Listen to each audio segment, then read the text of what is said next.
मंडळी नमस्कार. रामबाण उपचारमध्ये मी प्रकाश कत्रे स्वागत करतोय. मंडळी तुम्हाला नेहमीच नवनवीन पारंपरिक आयुर्वेदिक औषधी माहिती देत असतो. तर आज मी तुम्हाला एक बघा ही वनस्पती आहे.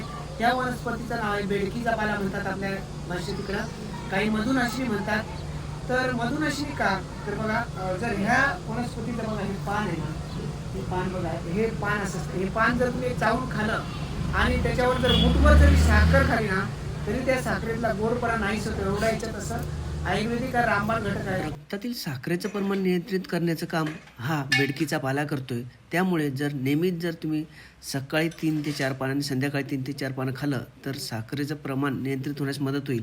मी असं सांगत नाही की मधुमेह पूर्णपणे बरा होईल, परंतु रक्तातील साखरेचं प्रमाण निश्चित नियंत्रित करण्याचं काम हा करील. आणि नेहमी पथ्य पाणी म्हणजे व्यायाम, आहार विहार याचं जर योग्य नियोजन केलं तर निश्चित तुम्ही आपल्या मधुमेहाला कंट्रोलमध्ये ठेवू शकता. असा हा फायदेकारक वनस्पती आहे.